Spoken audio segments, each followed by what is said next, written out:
When the summer anime season started, I thought I could finally take a break from anime watching because there surely couldn't be that many genuinely good shows this season too. Could there? Yeah, I was wrong. There were a ton of actually good anime released during the summer season. So much so I haven't even finished some of them. So to start with, let's talk about a show whose premise intrigued me and it was on Netflix, which was easily accessible. So let's talk about The Elusive Samurai. Now before we continue with the video, if you like anime and movie reviews, please consider liking this video and subscribing to the channel. Anyway, back to the video. So yeah, summer was a jam-packed season, not just including sequels like Oshinoko, but also with a ton of great new anime. So I had my work cut out for me trying to go through some of those that I really like. And one of the shows that I really liked is a show that was available on Netflix, and I saw the trailers from it, I saw other YouTubers kind of previewing it, and the premise and the art style kind of attracted me to it. And the moment I saw the first episode, I knew I was gonna love this. So The Elusive Samurai follows Hojo Tokiyuki, who is the heir to the Hojo shogunate in Kamakura.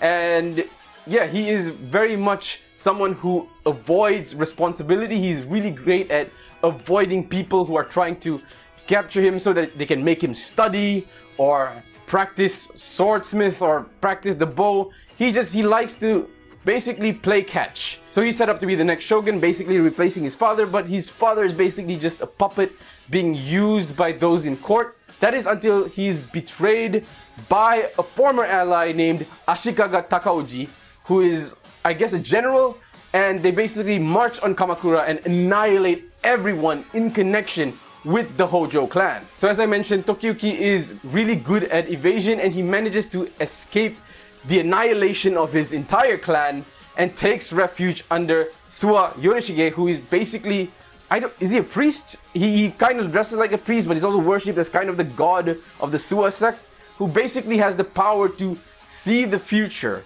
And he sees that in the future, Tokiyuki will rise to power, overthrowing Takauji. So the story follows Tokiyuki as he gathers allies to his side so that he can one day overthrow Takauji, and he learns to use his evasive ability as a sort of offensive tactic, as a sort of war tactic that maybe one day he can use to take down Takauji. Now the story is actually really interesting as you see Tokiyuki try and convince others to join him and join his cause, because he's just a little boy, by the way. So he has to convince others that this young boy will one day be a general that will lead them to victory in battle, and he is someone that they should get behind.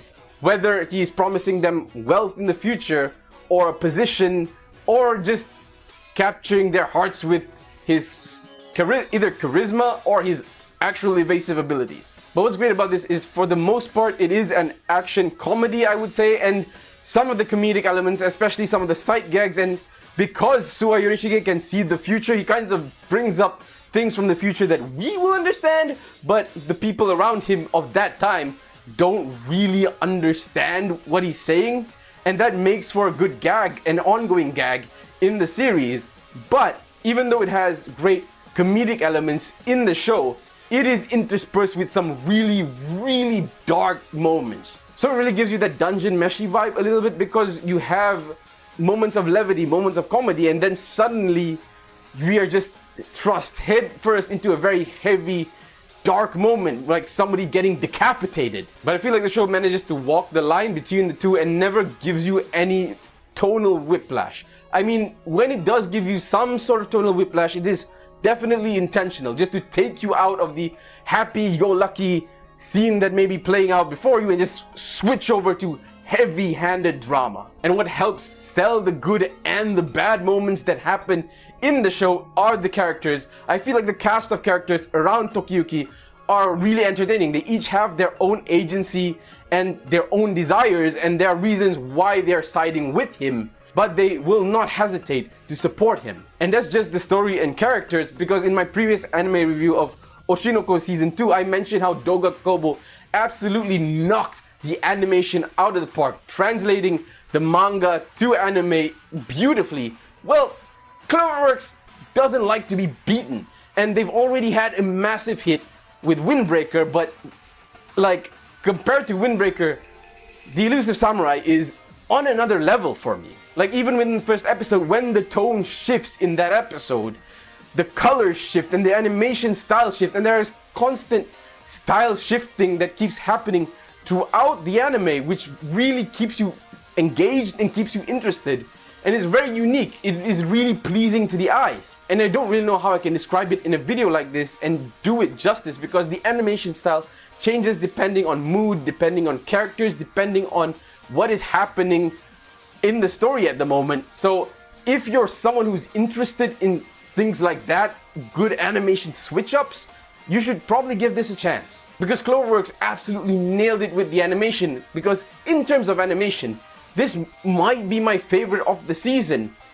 But then again, there's Oshinoko Season 2, which also had incredible animation, and there will be other animes that I will talk about in future anime review videos for this summer season that also had great animation. Yeah, this season was unexpected with the number of incredibly animated shows. But back to the topic at hand, I think The Elusive Samurai has a great, engaging story with an expressive cast that is backed by some incredible animation. Although, one caveat with the animation, there is liberal use of 3D CG, and sometimes it can put you off a little bit, but for the most part, the animation is incredible. I give The Elusive Samurai an 8 out of 10. Anyway, have you seen The Elusive Samurai? What other anime have you seen from the summer season? Please let me know in the comments below, and I'll see you in the next video.